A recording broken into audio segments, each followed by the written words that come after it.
Simon শক্ত হাতে নাফিসাকে শাওয়ারের নিচে দাঁড় করিয়ে দিল। মুখে কোনো কথা নেই, শুধু দৃষ্টি তীক্ষ্ণ আর গভীর। ধীরে ধীরে সে হাত বাড়ালো, নাফিসার মাথার ভিজে চুল সরিয়ে দিল এক পাশে। কপাল বেয়ে নেমে আসা ফোঁটাগুলো আঙ্গুলের ডগায় থামিয়ে দিল। তারপর এক টান দিয়ে ওর শাড়ির আঁচল সরিয়ে দিল। নাফিসার নিঃশ্বাস কেঁপে উঠল, বুক দ্রুত ওঠা নামা করতে লাগলো। সে চমকে দুই হাত দিয়ে বুক আড়াল করতে চাইল, কিন্তু সাইমন সেটুকুও সুযোগ দিল না। একই ভঙ্গিতে বাকি শাড়িটা খুলে টান দিয়ে ফেলে দিল ওয়াশরুমের এক কোণায়। নাফিসা আঁতকে ওঠে, মুহূর্তেই আবারও সাইমনের বুকে মুখ লুকিয়ে ফেলল, যেন নিজেকে আড়াল করার প্রচেষ্টা চালাচ্ছে। পানির ধাক্কা আর আবেগ একসাথে সামলাতে পারছে না। শাওয়ারের নিচে দাঁড়িয়ে দুজনের শরীর যেন ঘনিয়ে এলো। পানির অবিরাম ঝরছে, চোখে মুখে গড়িয়ে দুজনের ঠোঁটে গলায় ফোঁটা ফোঁটা মিশে যাচ্ছে। সাইমন হাত বাড়িয়ে ধীরে ধীরে নাফিসার গলা ছুলো। আঙ্গুলের ডগা বেয়ে পানি নেমে এলো, আর সে যেন প্রতিটি ফোঁটা মুছে দিতে চাইছে। গলার পর হাত নামলো কাঁধে, তারপর যেন ধীরে ধীরে ওকে পরিষ্কার করতে লাগলো নিজেরই হাতের সাহায্যে। ভয় মুছে দিচ্ছে। প্রতিটি ছোঁয়াতে নাফিসা কেঁপে উঠছে, শরীর কাঁপছে, ঠোঁট কাঁপছে, চোখ আধো বুজে যাচ্ছে। নিঃশ্বাস এত ভারী হয়ে উঠল যে পানির শব্দের সাথেই মিশে যাচ্ছে। হঠাৎ এক মুহূর্তে সাইমন ওর চিবুক ধরে মুখটা ওপরে তুলল। চোখে চোখ মেলাতেই সময় যেন থেমে গেল। দুজনের চোখের পানির ফোঁটা ঝলমল করছিল, কিন্তু ভেতরে ছিল এক ঝড়, এক টান, যেটা থেকে কেউই মুক্তি পাচ্ছে না। নাফিসা নিঃশব্দে সাইমনকে আঁকড়ে ধরল, সারা শরীরের কাঁপুনি বুকের ভেতর লুকিয়ে রাখলো। শাওয়ারের পানি চারপাশ ভিজিয়ে দিচ্ছে, কিন্তু ওয়াশরুমের ভেতর সবচেয়ে ভারী দুজনের নিঃশ্বাস, ধীর, গম্ভীর আর অস্থির। ওরা দুজন যেন একে অপরের ভেতরেই ডুবে গেল। শাওয়ারের নিচে দাঁড়িয়ে দুজনের শরীর ভিজে একাকার। ঠান্ডা পানির ধারায় চুল, গলা, মুখ সবকিছু ভিজে যাচ্ছে, কিন্তু ভেতরের তাপমাত্রা অস্বাভাবিকভাবে বাড়ছে। হঠাৎই সাইমন হাত বাড়িয়ে নাফিসার গাল দুই পাশে ধরে নিল। ওর ভেজা মুখটা শক্ত করে নিজের আঙ্গুলের ভেতর আটকে নিয়ে গভীরভাবে তাকাতে লাগলো। একেবারে চোখের ভেতর ঢুকে যাচ্ছে, মনে হলো যেন সেই দৃষ্টি। পানি ধীরে ধীরে নাফিসার মাথা থেকে গড়িয়ে নেমে আসছে, প্রথমে কপাল, তারপর ভুরু বেয়ে ঠোঁটের কোণে এসে থামলো এক ফোঁটা। আরেক ফোঁটা গড়িয়ে গিয়ে গলার ভেতর মিলিয়ে গেল। সেই দৃশ্য চোখের সামনে ধরা পড়তেই সাইমনের বুকের ভেতর ধাক্কা লাগলো। অদ্ভুতভাবে সে এক ঢোক গিলে ফেললো। কেন যেন বুঝতে পারলো না, যেন ওই পানির ফোঁটাগুলো নাফিসার ঠোঁট ছুঁয়ে নেমে যাচ্ছে দেখে ভেতরের পুরুষ সত্তা হঠাৎই উত্তাল হয়ে উঠেছে। একটা অদ্ভুত ঘোরের মধ্যে ঢুকে গেল সে। মুহূর্তের মধ্যেই ধীরে ধীরে মাথা ঝুঁকিয়ে নাফিসার ঠোঁটের দিকে এগিয়ে গেল। দুই চোখ বন্ধ করে ফেলল নাফিসা। নিঃশ্বাস ভারী হয়ে উঠল। ঠিক পরের মুহূর্তেই সাইমা নিজের ঠোঁট দিয়ে ওর ঠোঁটটা আঁকড়ে ধরল। নাফিসা সেকেন্ডের ভেতরেই কেঁপে উঠল, কিন্তু তারপরেই নিজেকে সামলে নিয়ে দুই হাত বাড়িয়ে শক্ত করে সাইমনের ভিজে চুল মুঠো করে ধরল, যেন ওকে ছেড়ে দেওয়া মানে শ্বাস বন্ধ হয়ে যাওয়া। এটাই মনে হলো নাফিসার জন্য কাল হয়ে উঠল। সাইমনকে না চাইতেও উস্কে দিল। 34 বছরের প্রাপ্ত বয়স্ক পুরুষের প্রতিটি ইন্দ্রিয় তখন উত্তাল। সেই চুম্বন এক মুহূর্তেই তাকে আরো উন্মাদ করে তুলল। ঠোঁটের প্রতিটি ছোঁয়ায় যেন সে নাফিসার ভেতর নিজের এক নতুন রাজত্ব শুরু করলো। শক্ত হাতে কোমর জাপটে ধরলো, নিজের শরীরের সাথে আরো মিশিয়ে নিল নাফিসাকে। দুজনের বুক একসাথে ধকধক করতে লাগলো। ঠোঁটের দীর্ঘ লড়াই শেষে সাইমন ধীরে ধীরে নিচে নামতে শুরু করলো। ঠোঁট বোলাতে বোলাতে নামলো গলা অবধি। এক এক ফোঁটা ছোঁয়া যেন নাফিসা শিউরে উঠছে। শাওয়ারের নিচে দাঁড়িয়ে তার কণ্ঠ থেকে চাপা গোঙানি বেরিয়ে আসছে। সাইমনের ঠোঁট এসে থামলো গলার বাঁকানো জায়গায়। ওখানে নাফিসার ছোট্ট বিউটি বনের ওপরে কালো সেই তিল জ্বলজ্বল করছে। চোখের দৃষ্টি আটকে গেল সেখানেই। হঠাৎ করেই সে শক্ত করে দাঁত চেপে ধরলো ওর ওপর, যেন এক অদ্ভুত অধিকার ঘোষণা করছে। আহ! শব্দ করে উঠল নাফিসা। শব্দটা এতটাই গভীর আর এত অসহায় শোনালো যে ঘরের ভেতরের পরিবেশ মুহূর্তেই আরো বিদ্যুতায়িত হয়ে উঠল। ঠিক তখনই সাইমন হঠাৎ থেমে গেল, যেন নিজের ভেতরের আগুনটাকে টেনে ধরে রাখতে পারছে না, অথচ চেষ্টা করছে। সে ধীরে ধীরে নাফিসাকে ছেড়ে দিল। কয়েক কদম দূরে গিয়ে দেওয়ালে এক হাত ঠেকিয়ে মাথা নিচু করে দাঁড়ালো। বুক দ্রুত ওঠানামা করছে, জোরে জোরে শ্বাস নিচ্ছে। পানির ফোঁটাগুলো কপাল থেকে নেমে মাটিতে পড়ছে, কিন্তু তার ভেতরের অস্থিরতাকে ঠান্ডা করতে পারছে না।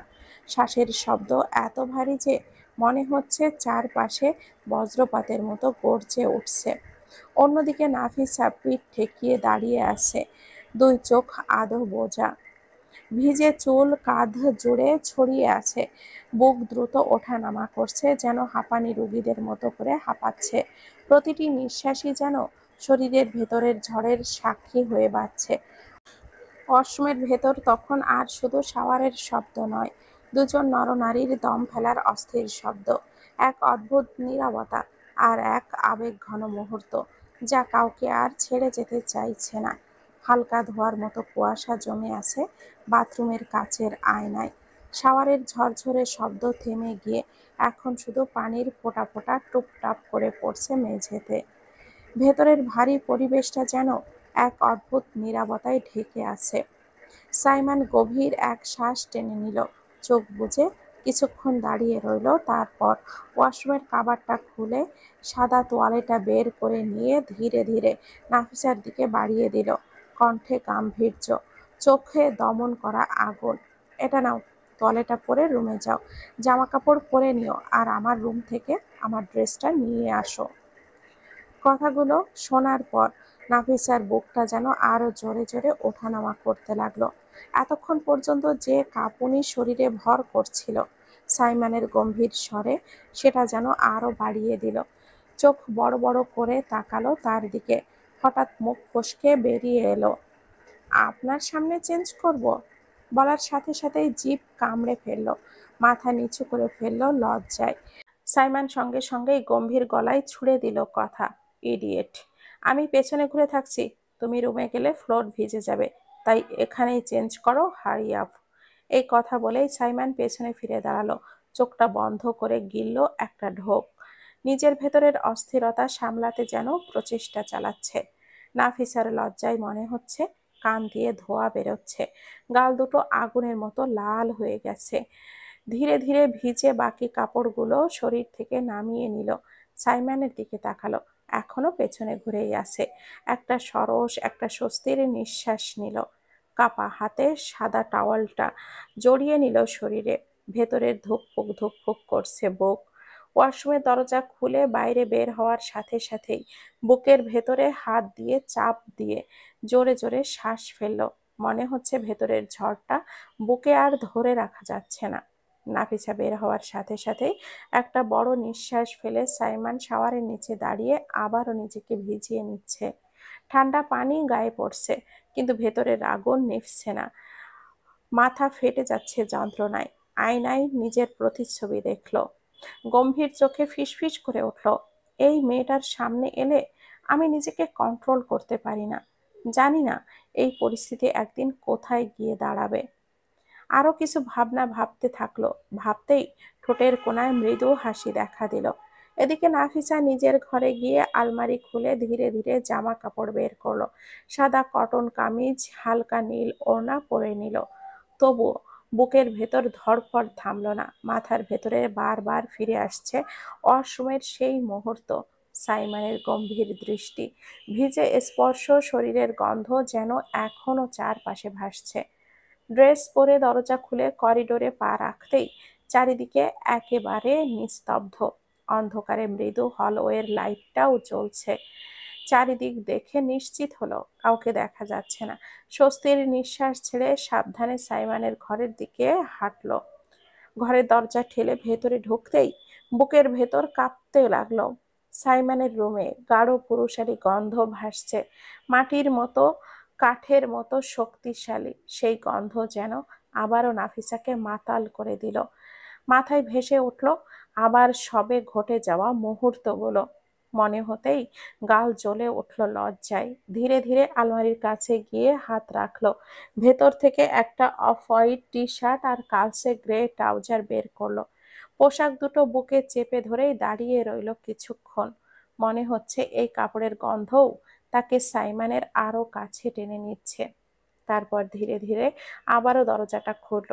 করিডোরের চারপাশে একবার তাকালো, সব ফাঁকা। নিঃশ্বাস বন্ধ করে পা টিপে টিপে নিজের ঘরের দিকে এগিয়ে গেল।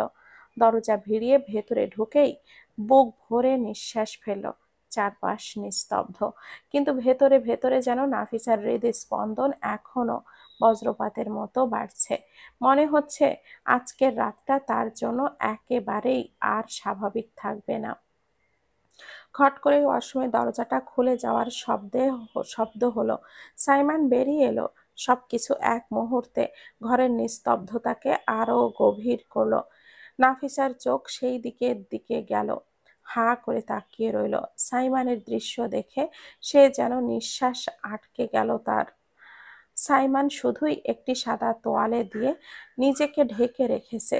শ্যামলা বর্ণের পুরুষের শরীরে বুকের ওপরে লোমে জমে থাকা পানি এখনো ঝলমল করছে। কাঁধ, হাত, সব মাংসপেশি যেন সূক্ষ্মভাবে ফুটে উঠেছে।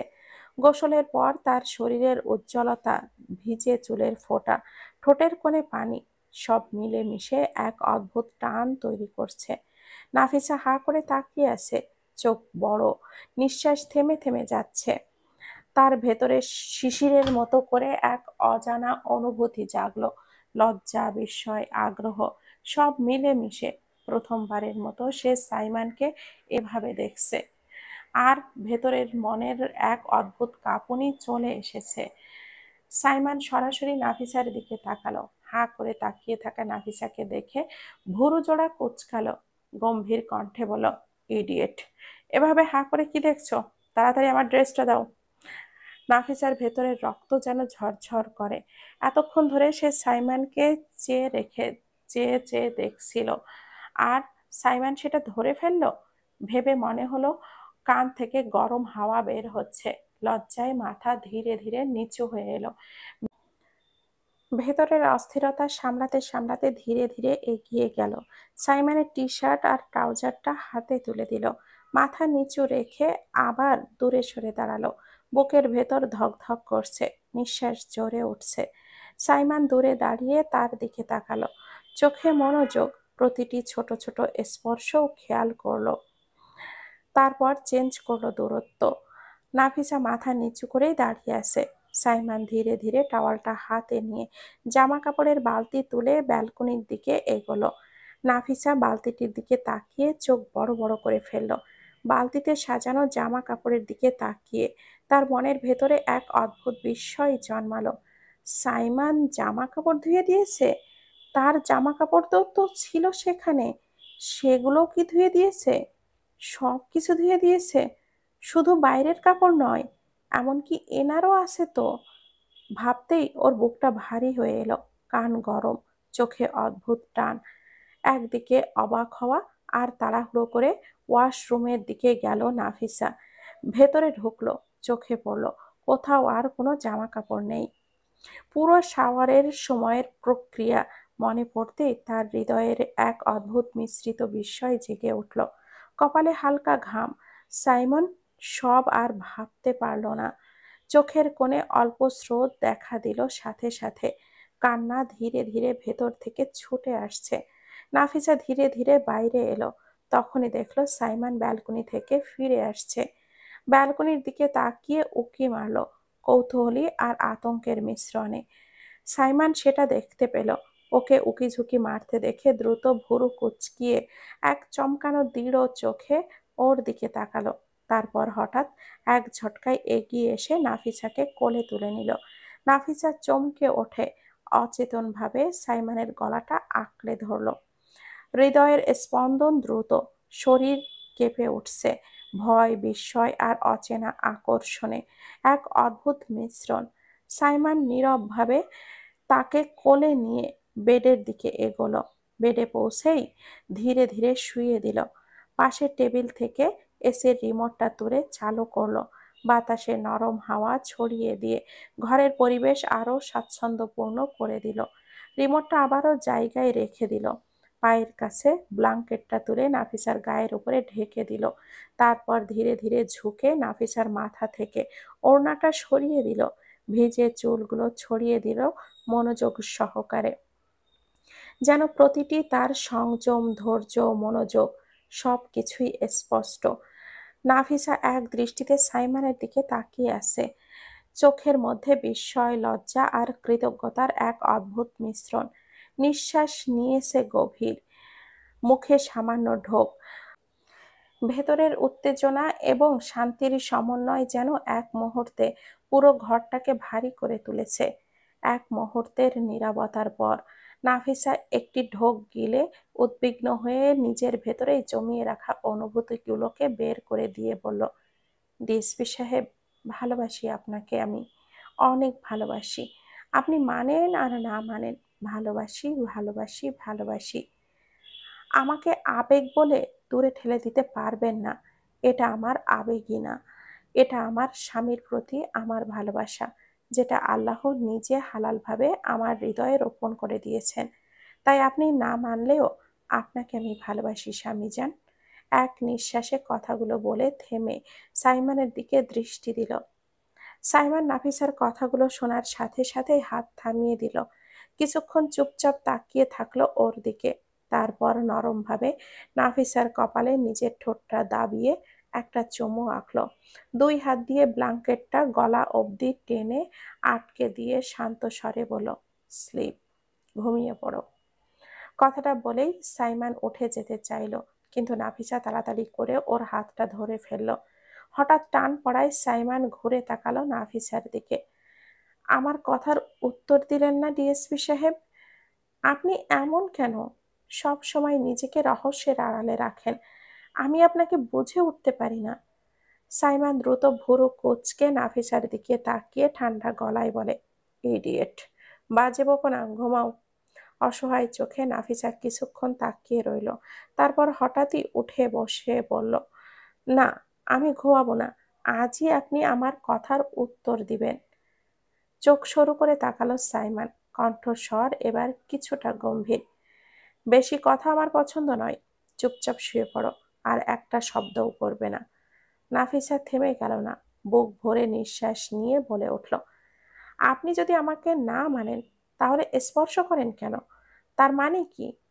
মুহূর্তের জন্য স্তব্ধ হয়ে গেল সাইমন, তারপর দৃঢ় কণ্ঠে বলল, আমি তোমাকে বলতে বাধ্য নই। নাফিসার ঠোঁট কেঁপে উঠল। সত্যি বলতে বাধ্য নন? তাহলে আর কখনো আমায় স্পর্শ করবেন না, যতক্ষণ না নিজের মুখে স্বীকার করছেন। শ্যাট আপ, ইডিয়েট, গর্জে উঠল সাইমন। তারপর আবারও একটু থেমে নরম স্বরে যোগ করলো, আর কিচ্ছু বলবে না, ঘুমাও। সাইমনের ধমকে চমকে উঠল নাফিসা, চোখের কোণে টলমল পানি জমে উঠল, এক ফোঁটা দু ফোঁটা গড়িয়ে পড়ল গাল বেয়ে। সাইমন ধীরে ধীরে এগিয়ে এসে নাফিসার দুই বাহু ধরে ওকে আবারও শুইয়ে দিল, ব্ল্যাঙ্কেটটা টেনে ঢেকে দিল। নাফিসার ছলছল চোখে সে কেবলই তাকিয়ে রইল। হঠাৎ সাইমন ঝুঁকে এসে ঠোঁট চেপে ধরল নাফিসার ঠোঁটে। টপ টপ করে ঝরে পড়া পানিকে নিজের ঠোঁটে চুষে নিল। নাফিসার চোখ বুজে জোরে জোরে শ্বাস নিতে লাগলো। গা ভরে টেনে নিচ্ছে সাইমনের শরীরের ঘ্রাণ। অনেকক্ষণ সময় নিয়ে নাফিসার প্রতিটি অশ্রুবিন্দু চুষে নিল নিজের ঠোঁটের সাহায্যে সাইমন। তারপর ওর দৃষ্টি নামলো নাফিসার ঠোঁটের দিকে। এক ঢোক গিলে এগিয়ে এলো, ধীরে ধীরে নাফিসার ঠোঁটে রাখলো শুকনো অথচ দৃঢ় এক চুমু। কিছুক্ষণ নিঃশব্দে ঠোঁট দাবিয়ে রাখলো।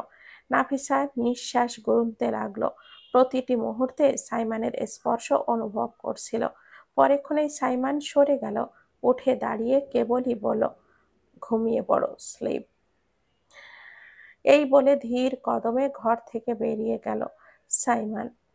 নাফিসা ওর চলে যাওয়ার দিকে চেয়ে দীর্ঘশ্বাস ফেলল। এই মানুষটার মধ্যে এত রহস্য কেন? আমি কখনোই বুঝে উঠতে পারি না। ভাবতে ভাবতেই চোখ ভারী হয়ে এলো। অবশেষে ঘুমের দেশে হারিয়ে গেল নাফিসা। রুহি বিছানার এক কোণায় বসেছিল, ফোন হাতে। পর্দার বারবার এক নাম ভেসে উঠছে, রাইহান। অনবরত কল করছে, কিন্তু ওপাশ থেকে কোনো সাড়া নেই। আজ 8 দিন হতে চলল, তবুও রাইহানের সাথে যোগাযোগ নেই। বুকের ভেতর ভয় আর অভিমানের ঝড় বইছে। দিনভর অনেক কিছু ঘটেছে, ভেতরে ভেতরে ভেঙে পড়লেও একটা জায়গায় এসে রুহির মন যেন শান্তি পাচ্ছে। বিয়েটা ভেঙে গেছে, সেই বন্ধনটা না হলে আজ হয়তো সবকিছু যেন আরো জটিল হয়ে যেত। হঠাৎ দরজায় ঠক ঠক আওয়াজ হলো। চমকে উঠল রুহি। ধীর পায়ে দরজাটা খুলে দিতেই সামনে সাইমন দাঁড়িয়ে আছে। দেখে অবাক হয়ে গেল। দা ভাই, তুমি তুমি এখানে? বিস্মিত গলায় বলে উঠল রুহি। গম্ভীর স্বরে শুধু একটি শব্দই উচ্চারণ করলো সাইমন। হুম। রুহি সরে গিয়ে পথ করে দিল। ভেতরে আসো দাদা ভাই। সাইমন ভেতরে ঢুকে এসে সরাসরি বিছানার ওপর বসে পড়ল। চোখের ইশারায় রুহিকে পাশে বসতে বলল। অকারণ এক অজানা ভয় যেন জেগে উঠল রুহির ভেতরে। হঠাৎ কেন দাভাই তার রুমে এসেছে? কি বলবে ওকে?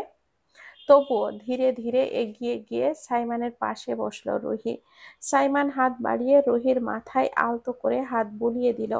গভীর অথচ কোমল কণ্ঠে বলল, সরি। রুহি থমকে গেল। সরি? তুমি সরি বলছো কেন দা ভাই? সংক্ষিপ্ত উত্তর এলো, আজকের জন্য।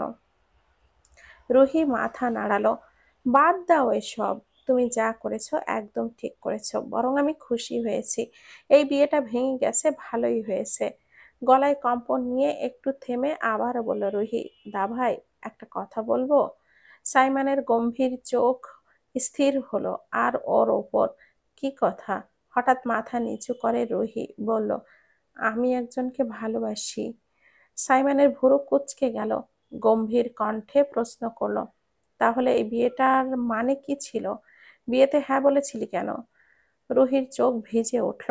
টপ টপ করে গাল বেয়ে পানি গড়িয়ে পড়তে লাগলো।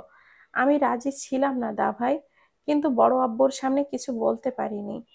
সাইমন আবারও প্রশ্ন ছুড়ল, এবার কঠিন সুরে। ছেলেটাকে? রুহি চুপ করে মাথা নিচু করে রইল। কোনো শব্দ বের হলো না। সাইমনের কণ্ঠ আরো গভীর করে বলল, ছেলেটাকে জিজ্ঞাসা করেছি আমি, নামটা বল। কাঁপতে কাঁপতে অবশেষে রুহি উত্তর দিল, রাইহান ভাই। এক মুহূর্ত নীরবতা। তারপর সাইমনের ঠান্ডা অথচ দৃঢ় কণ্ঠ শোনা গেল, যখন তোরা একে অপরকে ভালোবাসিস, তখন সবার সামনে তোদেরকেই সেটা প্রকাশ করতে হবে। রুহি হাউমাউ করে কেঁদে উঠল। রাইহান ভাই আমার সাথে কথা বলছে না অনেক দিন ধরে। আমি বলতে চেয়েছিলাম, কিন্তু পারিনি।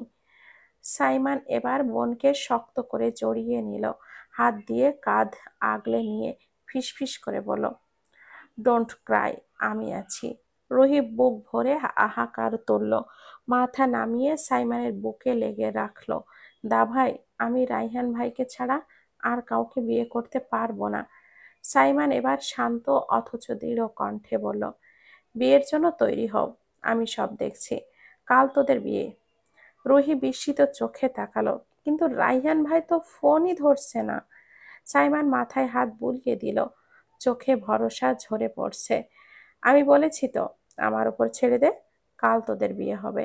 এ কথা বলে সাইমন ধীরে ধীরে উঠে দাঁড়ালো, দরজার দিকে হাঁটতে লাগলো।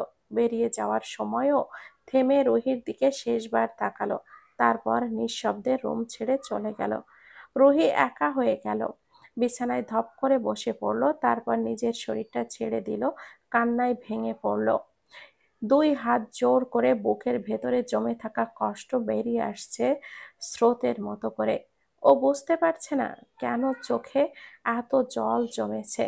প্রিয় মানুষটা অবশেষে পাবে, সেই আশার জন্য, নাকি দীর্ঘদিনের অভিমান আর যন্ত্রণার জন্য। শুধু জানে আজ কান্নাই থামছে না। নিজের ঘরে ফিরে এসে সাইমন ফোনটা হাতে তুলে নিল। গম্ভীর চোখে কিছুক্ষণ স্ক্রিনের দিকে তাকিয়ে রইল, তারপর রাইহানের নাম্বারটা ডায়াল করলো। অন্যদিকে রাইহান তখন ব্যালকনিতে দাঁড়িয়ে আছে। আকাশ অন্ধকার, চারপাশ নিস্তব্ধ, কিন্তু ওর বুকের ভেতর ঝড় বইছে। আঙ্গুলে ধরা জ্বলন্ত সিগারেট থেকে নিকোটিনের ধোঁয়া ধীরে ধীরে ভেসে যাচ্ছে বাতাসে। রুহির বিয়ের কথা শোনার পর থেকেই সিগারেট তার এখন একমাত্র সঙ্গী হয়ে গেছে। সাথে যোগ হয়েছে মদের নেশা, প্রতিদিনের অভ্যাসে পরিণত হয়ে গেছে। রুহিকে ভালোবেসেছে প্রাণের চেয়েও বেশি, কিন্তু সেই ভালোবাসা প্রকাশ করার সাহস দেখাতে পারেনি কখনো। বড় মামা, যিনি বাবার মতো স্নেহ দিয়ে ওকে বড় করেছেন, যার চোখে নিজের জন্য অগাধ সম্মান, সেই মানুষটার সম্মান নষ্ট হোক এটা কোনোভাবেই চায়নি রায়হান। তাই রুহির থেকে নিজেকে সরিয়ে নিয়েছে। প্রতিদিন নিজেকে কাপুরুষ মনে হয়, কারণ যে নিজের ভালোবাসাকে অন্য কারোর হতে দেখার যন্ত্রণা সহ্য করে যাচ্ছে, সে আসলেই কাপুরুষ। রুহিকে আগেই ব্লক করে রেখেছিল যাতে করে তার খোঁজ না পায়, কিন্তু আজ হঠাৎ করে ফোনটা অন করতেই অসংখ্য মিসড কল, মেসেজের নোটিফিকেশন এসে ভেসে ভেসে উঠল স্ক্রিনে। প্রতিটি মেসেজে রুহির আর্তনাদ, প্রতিটি কলে বুক ভেঙে যাওয়া ব্যথা। ছবিগুলো দেখে বুকের ভেতর যেন আগুন জ্বলে উঠল। অন্য ছেলের পাশে তার প্রিয় রুহি বসে আছে। রাইহানের হাত কাঁপতে লাগলো, চোখ ভিজে উঠল। সে যেন আর সহ্য করতে পারছে না, তাই আরো এক টান দিল সিগারেটে। ধোঁয়া উড়িয়ে আকাশের দিকে তাকালো। এমন সময় হঠাৎ করেই তার ফোনটা বেজে উঠল। চমকে উঠল রাইহান। স্ক্রিনে ভেসে উঠল দা ভাই। কপালে ভাঁজ পড়ল। সাইমন সচরাচর কাউকে ফোন করে না, বিশেষ করে তাকে তো করেই না কারণ ছাড়া। হঠাৎ আজ কেন? বুকের ভেতর ধক ধক শুরু হলো। মাথায় অদ্ভুত চিন্তা ঘুরতে লাগলো। কিছু কি হয়েছে? ও বাড়িতে কি কোনো বিপদ ঘটেছে? ভাইয়া কি এখন এ বাড়ি এসেছে? দ্রুত ফোনটা রিসিভ করলো। আসসালামু আলাইকুম দা ভাই, কেমন আছো?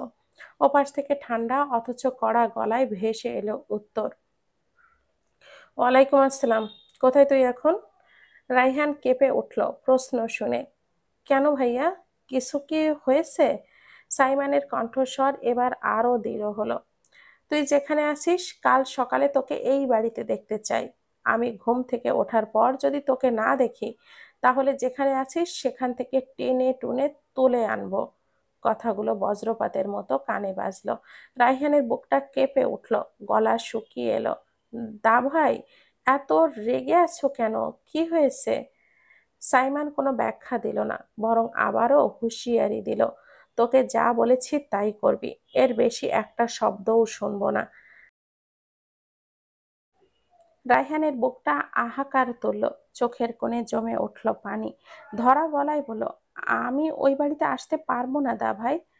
সাইমন এবার কণ্ঠে তীব্র রাগ মেশালো। কেন?